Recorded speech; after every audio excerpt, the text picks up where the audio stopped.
Well, hello again. Welcome to another episode of the Grassy Knoll on this September 24th, 2004. With us today, for the first hour, is somebody who you've heard before, actually twice before. It's Dr. Michael Elliott out of Ontario, Canada. And Michael, how are you today? Very well. Glad to be back with you, Biz. All right. Now, we billed this show as the 20 maybe hijackers. The strange story, the 20 maybe hijackers. It's a great story, and the story's not over because it's the 20 hijackers, not the 19. That's right. And we got one of them left that just didn't quite get tidied up, if you like. And that's the famous 20th hijacker who's on trial for his life in Alexandria, Virginia. But we've had some fun in the last year or so starting to walk through this legend of Alibaba and the 20 hijackers.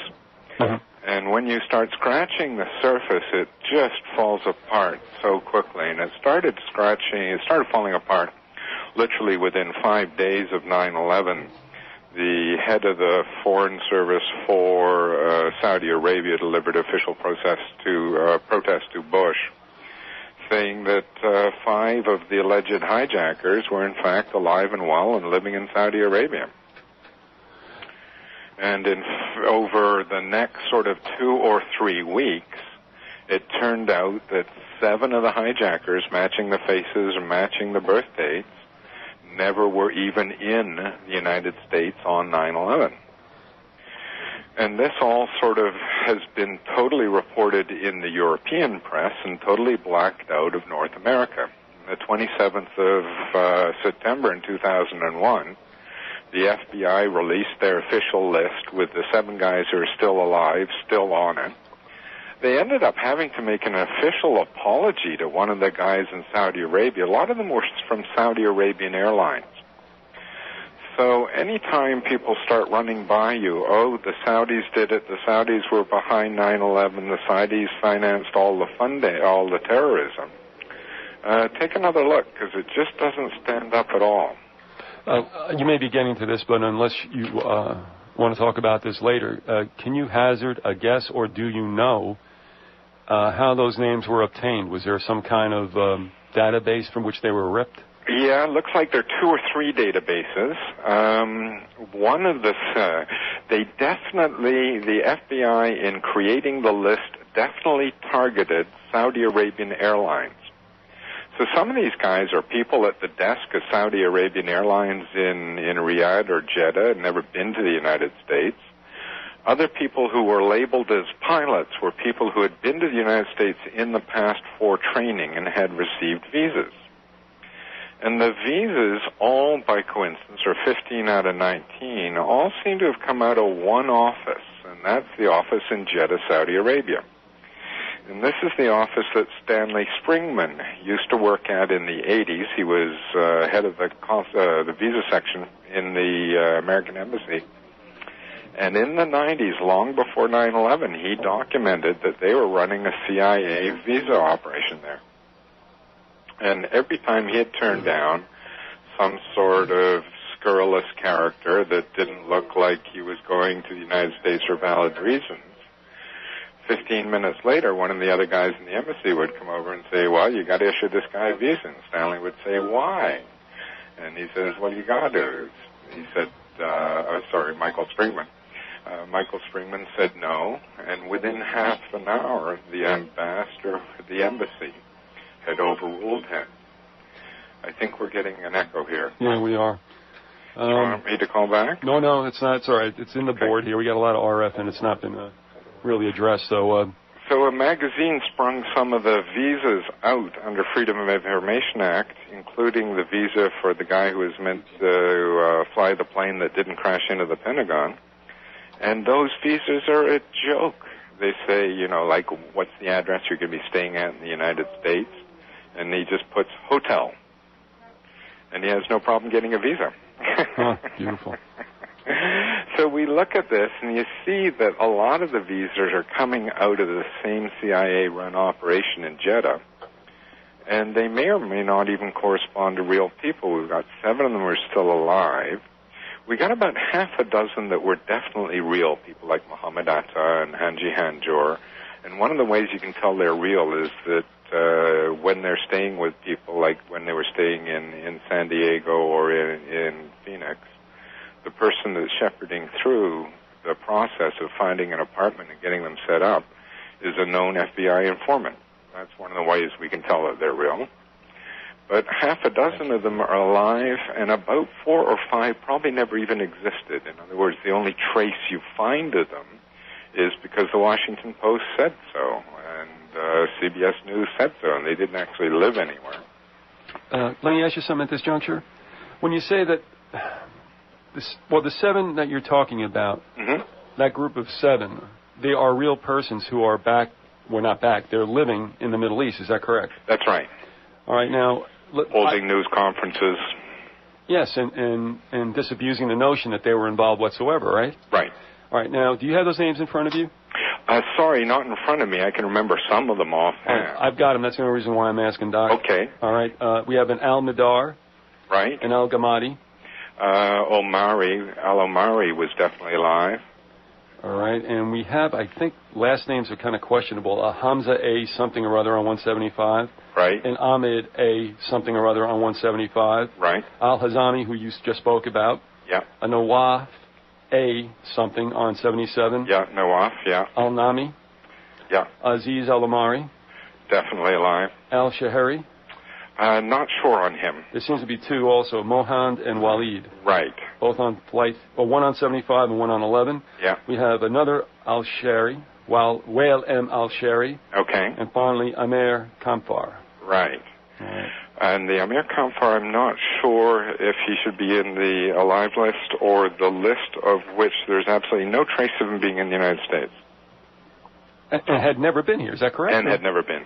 So somewhere over in the Middle East, these identities were sort of stolen to a certain extent. Yeah. Okay. And also, there's no physical evidence of them ever being on the planes, or there's no, there's no evidence of the plane actually hitting the Pentagon, so it wouldn't matter whether there was or wasn't. Oh, come on. You're not telling me a 757 didn't hit the Pentagon. Well, geez, you know what? I kind of think that it might have left a trace somewhere. Well, 2 things, Doc, if I could. Sure. The bit about the Pentagon, I had a little bit of a discussion that got kind of hot, and I got to stop doing that because when I'm talking to people who are hearing this for the first time, they, it's like the old Nicholson line, you can't handle the truth. Right. And I got to just realize, listen, you said it, you put it in their mind, walk away. Yes, they can't unhear it.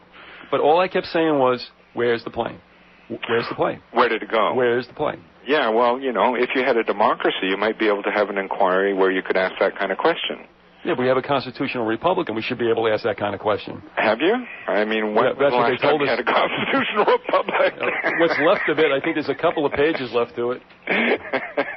They're getting few and far between. After Patriot 2, of course, no, we're just basically the walking wounded over here. Well, I was kind of thinking after Warren Commission myself.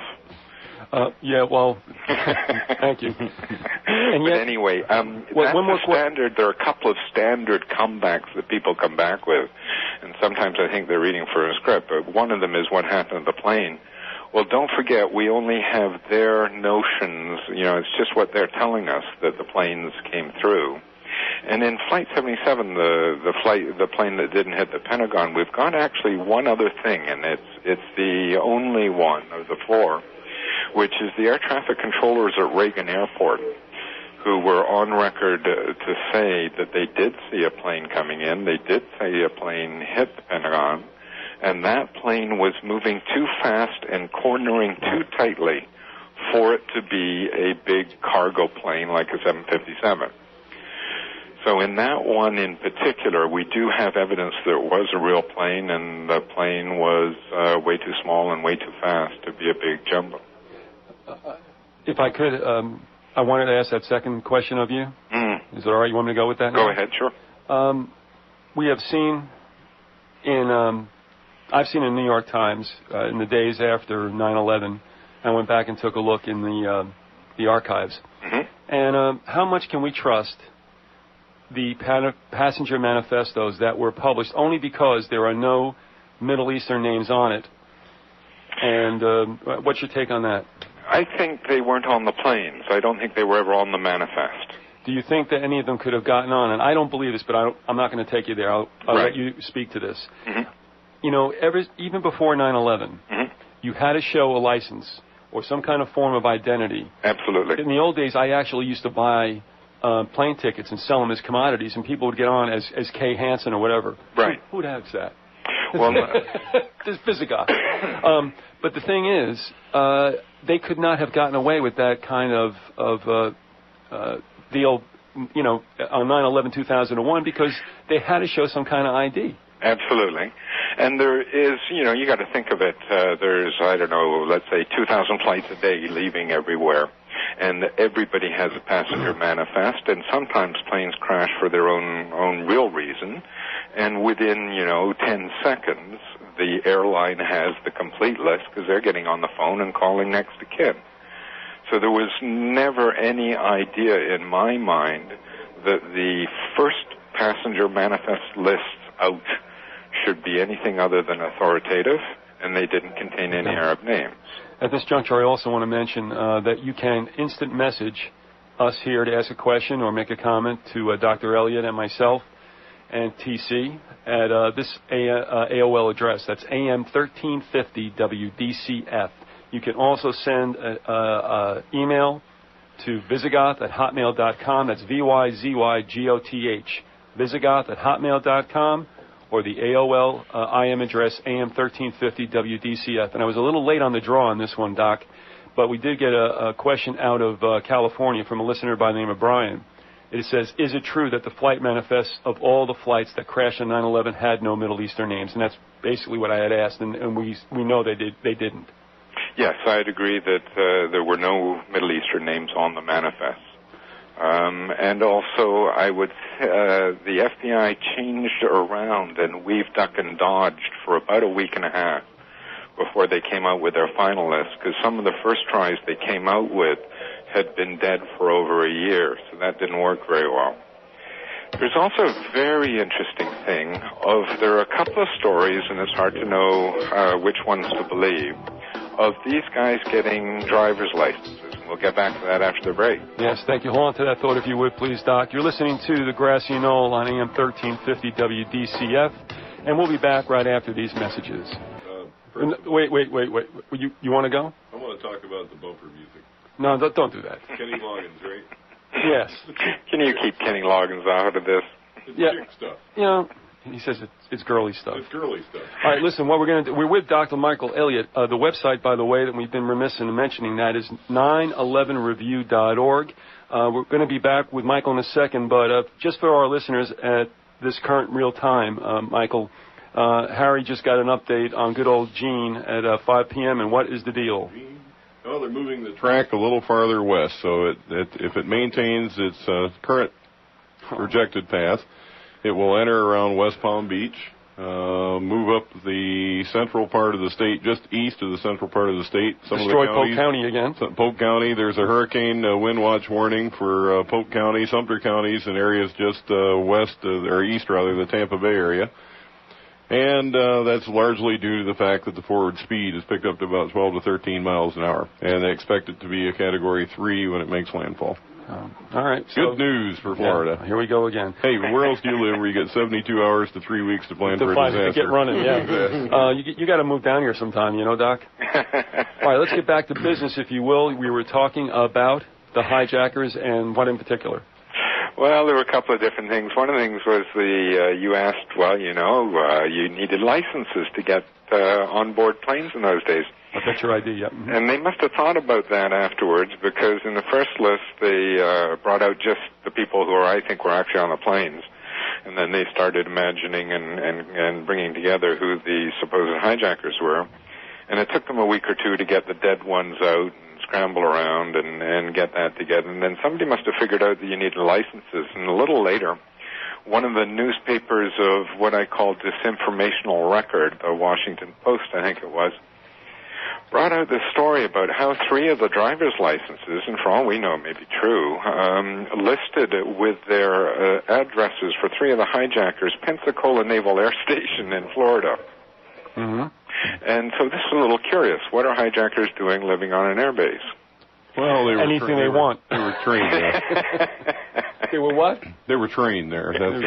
Well, that's the sort of first knee-jerk thought. But on a little more digging, what we found out was that there's only one newspaper story that says that's true, and 3 of the people that they say that's true about are 3 of the people, just turned out to be 3 out of 3 of the people that are still alive. So in other words, it's a sort of backtrack red herring to say, well, here's how they got their driver's licenses, because somebody went and knocked on the door of Pensacola and said, well, tell us about it. And you try and get a straight answer out of a naval air base. Right. Having lived on one for several years, you understand, I'm sure, why Florida and Florida driver's licenses were selected. Well, I got to go ahead. Why? The biggest reason was that after the first influx of Cubans back when Castro, the Mario right. boatlift, way before then. I'm talking back when Castro took power and people fled. Okay. 1957. Yeah. Okay. You had people coming into Florida with skills and things to do, and so the state of Florida made it easy for these people to obtain driver's licenses so they could go to work and so they could become productive members of society, so to speak. And that law had never been repealed. So basically, all you needed in the state of Florida to obtain a Florida driver's license was a permit to be in the United States. Well, I think you need that's great, and you need even less than that in Virginia, which is where another batch of the driver's licenses came from, where somebody was selling driver's licenses, a driver examination employee was selling driver's licenses $1,000 a pop.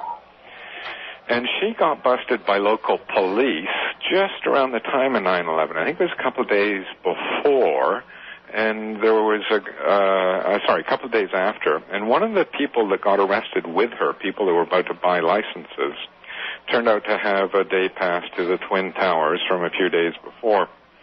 And it's quite interesting that 3 or 4 of the other sort of ghosts, the people that we're not really sure even exist, also had these Virginia driver's licenses. Now, she was going to plead guilty to a felony charge of, illegally selling driver's licenses. And, geez, you know what? She had an awful car accident the day before she was going to go to court. It's a coincidence, pure coincidence. And the front fender was bent, and she was doused in gasoline and lit on fire. Happens all the time. They route the fuel lines on some of the cars through the front fender now. You probably didn't know that. No damage to the gas tank. Right. Oh, was she driving a Pinto? No, it wasn't a Pinto. Besides, that was in the rear. You got to hit him in the rear. We shouldn't laugh about that. Okay, but of course she did meet with a nefarious and strange end. A very painful and strange end. Yes. So we've got these sort of, evidentiary tributaries essentially backing up a complete joke as a story for the hijackers, with the exception of the good old 20th hijacker. And this is Mr. Mazawi. And Mazawi was training at a flight school in, I guess it was Minnesota, wasn't it? Minnesota. Right. And somebody got a little suspicious of him and called the FBI. The FBI came out to interview him and popped him on the spot because he had overstayed his visa. And he was put in the clink, I guess, about 3 weeks before 9/11, and the local field agents smelled something and thought something was wrong and wanted to get a warrant to go search his computer and his belongings, which is sort of more or less par for the course. And because Mazawi was not an American, he's actually a French citizen, they were able to apply under the Foreign Security Act, the FISA Act. Mm-hmm. FISA, in its 12-year history, 15-year history, they've applied for and approved 10,000 search warrants. These are sort of no-fuss, no-muss search warrants, where a secret court with secret judges view secret evidence only from the prosecution side and decide whether to issue a warrant or not. And in the 20 years or whatever these things have been in place, there have been 10,000 granted. And the only other one ever turned down was the request for a search of Moussaouy's computer before 9/11. And the FBI basically, the field agents of the FBI basically came to the conclusion that somebody in Washington was protecting this guy, and actually joked back and forth that they kind of thought that people working for Osama bin Laden were working in the FBI, which I think is true. And this is the famous Crowley memo. Right. And Moussaoui basically sat on ice until 9/11, and then they went and searched his computer and basically found nothing, but put him on trial for conspiracy to participate in 9/11. And Moussaoui's not so dumb. He's got a master's from European University. He's been around the block. The first thing he did was fire his government-appointed lawyers and decide to defend himself. Attaboy. Attaboy. This guy's smart. And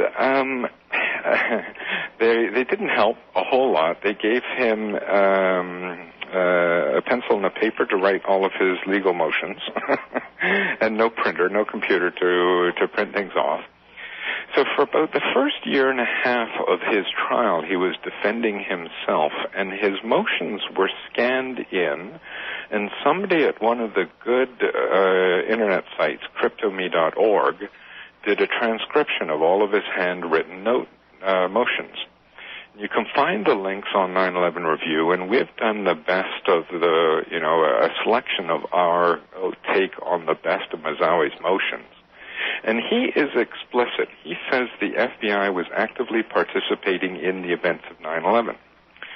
And he says the reason they popped him and not one of the other people that went through the training school is because the other guy was going to be used as a patsy, and he wasn't. Now, did Moussaoui know any of the other 19? Yes, definitely. And what's absolutely fascinating is we've got a couple of stories, for example, of Moussaoui and Mohammed Atta and one of the other ones visiting a hotel in Norman, Oklahoma, because Moussaoui had come in, the first place Moussaoui studied was in Norman, Oklahoma, and the government won't go anywhere near this. In other words, the clearest links between Moussaoui and the other 19 hijackers, the government doesn't want to know about. All right, and there's some coincidences here, maybe, with Moussaoui and some other individuals of note, but we'll get to that after these messages. You're listening to the Grassy Knoll on AM 1350 WDCF. We have with us Dr. Michael Elliott of the website 911review.org. We'll be back with him after these words. Yes, we're back at the Grassy Knoll on AM 1350 WDCF, and we're with Dr. Michael Elliott from the website 911review.org, and you can hear sophomorically my partner Harry making fun once again. What is with you? Could you do something a little more upbeat? This guy here is very upbeat. We got in here today, and you put him to sleep with this Kenny Loggins. I'm playing the theme from Caddyshack. Michael, this is the sound of me cutting Harry's microphone off. Could you? Yes, he's gone. Thank you. Before we get back to Moussaoui, I'd rather listen to Kenny Loggins. Thank you. Thank you very much. He deserved it. One of the things Moussaoui said, which was absolutely great, was he said they had busted him and not busted one of the other people, Hanjour. Hanjour's a favorite of mine on the hijackers. He stands about 5'0", 125 pounds. According to the legend, he took over control of Flight 77, the plane that didn't crash into the Pentagon, from a 3-tour of duty in Vietnam F-4 Phantom pilot, and flew it into the side of the Pentagon. The only problem is, 3 weeks before 9/11, he had been turned down from even renting a Cessna because he couldn't fly worth a damn. Now, he actually was a real person and definitely was in the United States for probably up to about 10 years, always learning to fly or be a pilot or something like that. Comes from upper middle class, quite well-off family in Saudi Arabia. Sweet guy, apparently, according to everybody that actually knew him. And he turns up one day at a flight school, the same flight school that Moussaoui went to, but their Phoenix location, with not only a pilot's license, but a commercial license, 600 hours minimum. The guy couldn't speak English, At University of Arizona, he had on his required English test a 0.28 grade point average. So the guys at the flight school got a little worried that how the hell this guy had a commercial pilot's license who couldn't even speak English when English is absolutely required. Well, that's easy. He went to the same flight school George Bush went to. No, because I think George Bush actually flew something, though I don't know what direction. We're not sure. It'd be a paper planes, I think. But you did mention you had to speak English, and I'm not sure. and Bush can't either. He could speak English. And so what the flight school called the FAA. And the FAA said, okay, we'll send an inspector out to take a look. Come out, and they sit in class with Hanjor for a test, and Hanjor can't do anything. And at the end of the day, the FAA turns to the flight school and says, we can try and arrange some English lessons for him. Beautiful. Beautiful. And this is the guy that is just basically, so we think these guys are groomed as patsies.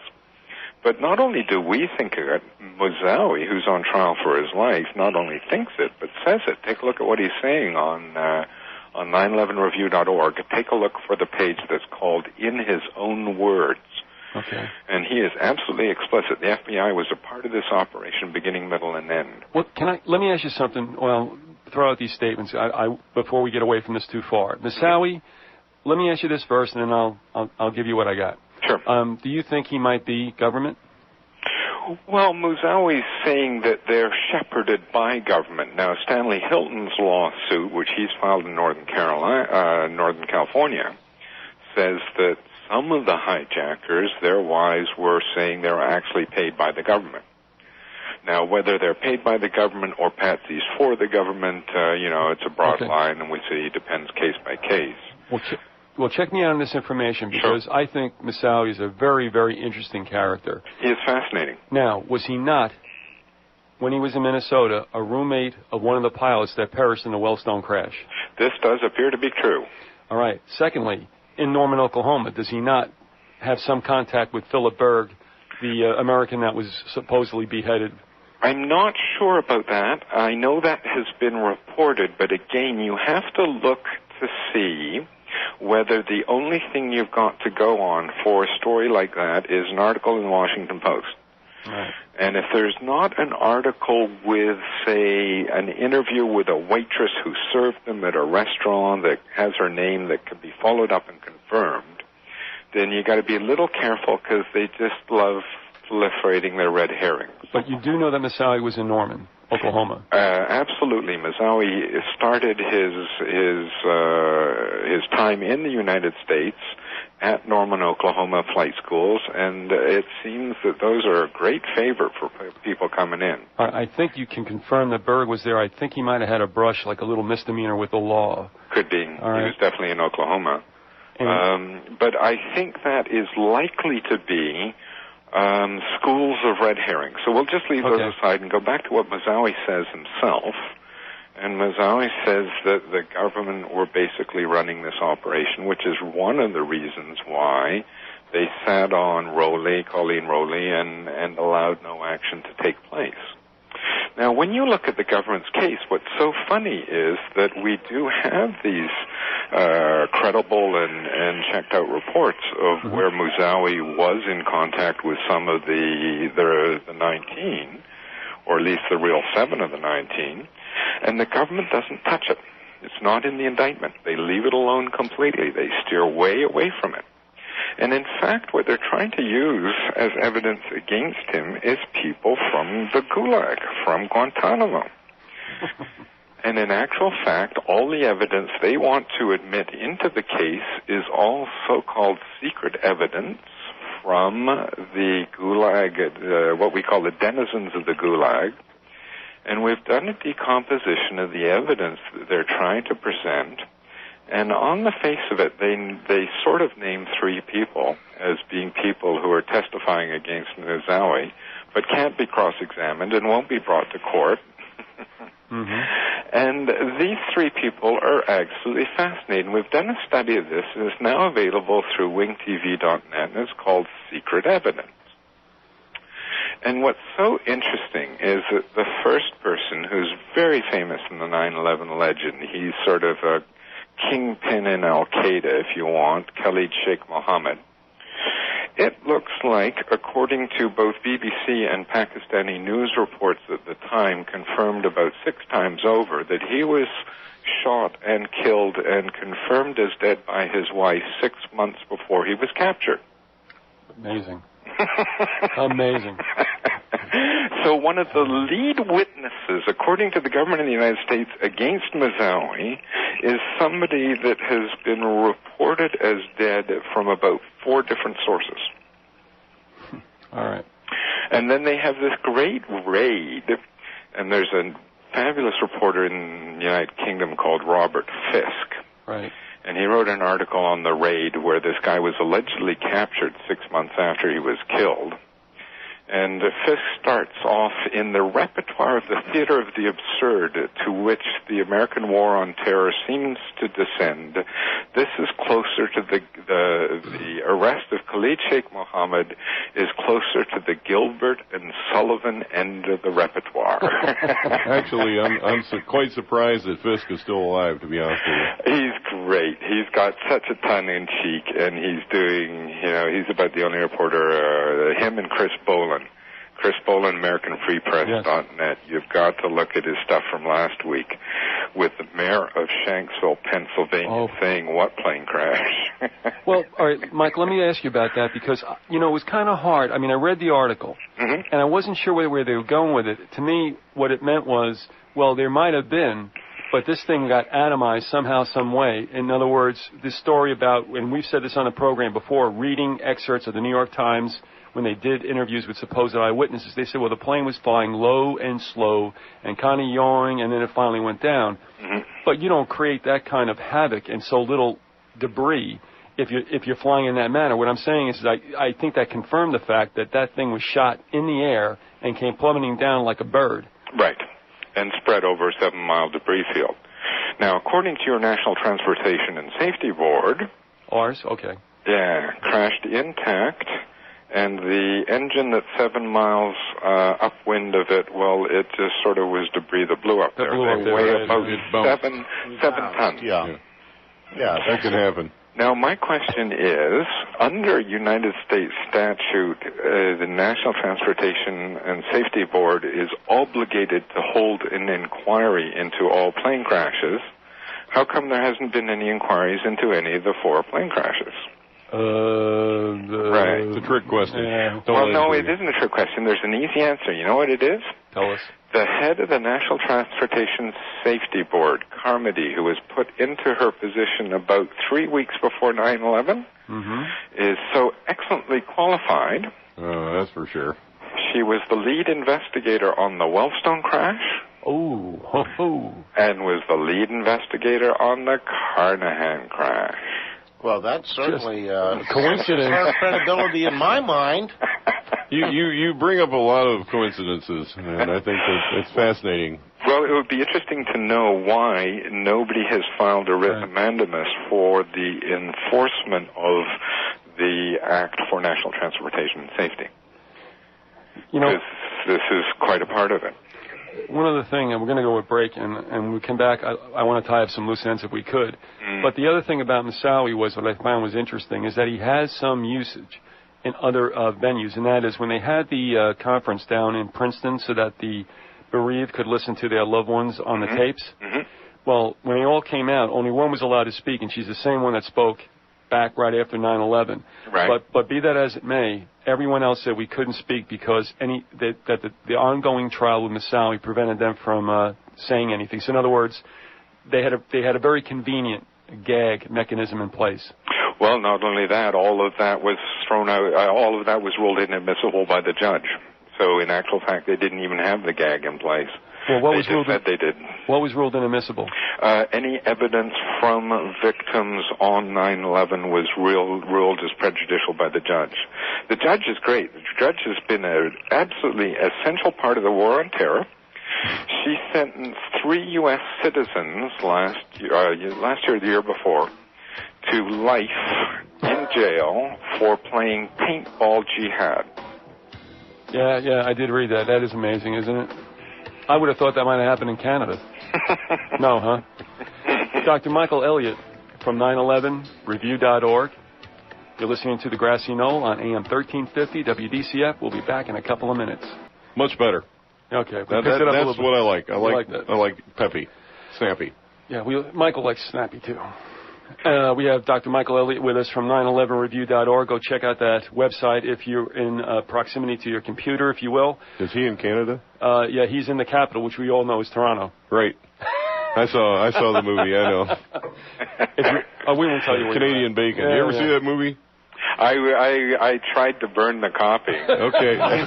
But that's a great line. Come on, we know the capital is, it's not Ottawa. It's, you're trying to trick us. It wouldn't be the first time Canadians torched the United States. That's right. Yeah, no, we started smoking in the corner, but it was a little too strong. That was a funny movie. All right, getting back to Moussaoui, and also to tell out that saga, and then there's some general questions, and we got some stuff coming in over the net, so go ahead. Well, Moussaoui's trial is absolutely important, which may be why there's no reports of it in any of the standard news media. I think it may be the trial of the century, because one of the things you got to look at, especially if you, thought you were living in a democratic republic, is that the evidence being used against him is explicitly from these, and this is another Ashcroft invention, enemy combatant witnesses. In other words, these guys are testifying from the Gulag. And if you thought you had a Sixth Amendment right to see the evidence against you, that was a long time ago. And if you think Magna Carta's a requirement that trial only be on credible testimony, forget that one too. Yeah, I was just going to say that in most cases, testimony from behind bars is generally highly questionable. Right. Well, this isn't even from behind bars. This is from hanging upside down in one of those little prisons. Hey, we've had the Red Cross down there, and they say everything's fine. Well, no, you've only got the Red Cross down in Guantanamo. The little private shop that they were running in Kabul that was being run by what they call private military contractors, I believe is the euphemism, for the Pentagon. The guys were hanging upside down. Well, Reich Minister Rumsfeld promises us that this is not torture. It's not part of the official policy. And not part of the official policy of the United States. And you have to ask that because this evidence from those places are being used in an official trial in the United States, how long is it until we're hanging upside down by the heel? You're absolutely right. You're right, absolutely. Because this is a trial that is going before open court. This is a United States trial. This has nothing to do with any combatant. Moussaoui is on trial for his life. The judge ruled that if they were going to use secret evidence, they could not use the death penalty. They could not request the death penalty because death penalty operates to a higher level of proof. And that got appealed up to the Fourth Circuit Court, which is probably the most reactionary court in the country. And they sent it back down, and the judge said, sure, no problem, secret evidence, string the guy out. Now, this is going on in downtown Alexandria, Virginia, right. And if they're going to do it to Moussaoui, I don't think it's going to be long until they start doing it to you and me, and your listeners might ask how long until they start doing it to them. But it's amazing how many people I talk to that absolutely, and I mean I talk to frequently, including as early as yesterday, or recent rather, that absolutely do not believe that. And that's very... very frightening. Mm-hmm. Yes, and it is also frightening that all what I call the lily-livered left, all the hand-wringing Human Rights Watch and people like that, they're nowhere to be seen on Moussaoui's trial. You're right, they're not touching it. They aren't coming anywhere near it, and it's absolutely essential that people understand that in essence, Ashcroft is laying down the precedents for being able to use secret, unconfrontational evidence. Incontrovertible, yes. Incontrovertible, thank you. All right.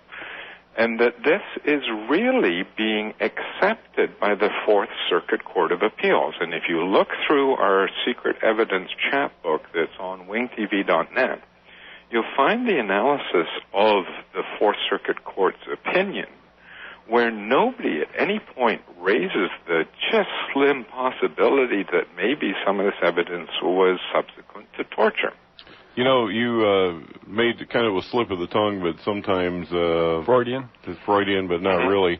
You use the word confront, and the Constitution requires that a person who is charged with a crime, particularly a capital crime, be confronted by the witnesses against him. Well, it used to. Yes. It doesn't anymore. And that is the Sixth Amendment. And in actual fact, in the America you guys are living in, the circuit courts are saying, well, not really. They're saying that yes, but not in the case of the war on terror or freedom, whichever way you want to look at it. Michael, can I add something at this point? Go ahead. No, the reason I'm saying is that Harry and I had done a show called Fair Play. Do you remember that, Harry? Yep. And we did it, Michael, on the transcripts of a speech given in Harvard by a leading Republican of the day, John Lord O'Brien. Right. And everything that was said, that you have this right to be confronted, blah, blah, and how it's all been suspended. John Lord O'Brien was warning about that in that speech that occurred in 1955. 55, okay. It is a rerun of the communist scam on us again, only jacked up because we have 3,000 bodies. Exactly. All right, and go ahead. And unfortunately, in those were the good old days when there really were communists and there really were an opposition. The big problem here now is not only is Ashcroft doing it, but Putin's doing it, and Blair's doing it, and they're all doing it together. And this is actually a big problem. So then you end up with consensus, and then if the case goes to the United Nations, which eventually it will, or the World Court, we have general consensus worldwide that this is the way to do things. And de facto, we have it now because nobody's standing up and realizing that there, but for the grace of God, go we. But, you know, the interesting thing also is that this terrorism, which is manufactured, I mean, it happens. It's real, but it's planned, as we know. It's happening in all the strong industrialized nations that have to be weakened to be able to be taken in peaceably into a one-world government. You don't see this stuff happening in China, where they're already totalitarian anyway. Right. You don't see it happening in India. You see what I mean? I mean, this is a vehicle that's being used globally to take down us. Well, I think they feel that they need to have the local authorities in their pocket before they pull it. Right. So I would want to look very carefully, for example, at Rudy Giuliani's resume and see what notable cases as a U.S. attorney he handled when he was back in New York. He busted some druggies, that's about it. Oh, no. He was absolutely key in the investigation, and I'll put that in double quotes, of the BCCI funding bank collapse. Still druggies, but go ahead. That's right. You're right. And his opposite number over at the FBI was one Mr. Mueller III. Oh, another coincidence. And so do you have a meritocracy here? Yes. I'm going to remember that. And it's really important to understand that at the same time, the circuit courts and the appeal courts are really not helping out here. Because given all of the exposure from Abu Ghraib and all the rest of these things, the evidence of torture in the American Gulag is very clear, and you've got all the judiciary closing their eyes and looking the other way. Right. Let me go back here just a second again. I'm just scanning through the Constitution, and we were talking about that.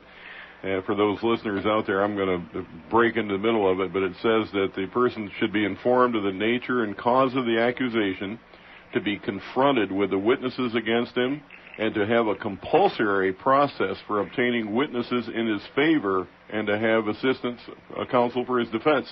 So this guy not only has a legal right to be confronted by the witnesses against him, he has a legal right to have witnesses to speak on his behalf.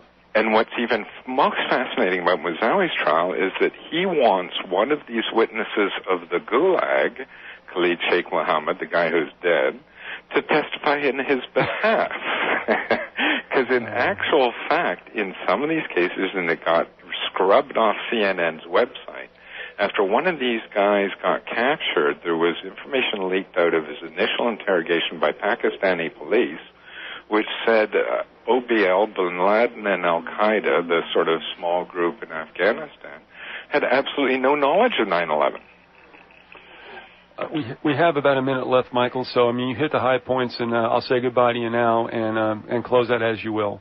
Well, I really think that it's very important that people focus in and see what's going on in the judicial system. And this is important because not only is this going through, but none of this depends on the Patriot Act. They're just getting away with it, period. And if you think you got a Constitution, go take a look at Secret Evidence on wingtv.net. This is Dr. Michael Elliott from the website 911review.org. We thank you for being with us, and we know you're going to be with us again, Michael. Thank you for the time that you spent with us. So glad to be on your show, Biz. Thanks a bunch. Bye, Harry. Good night now. Bye.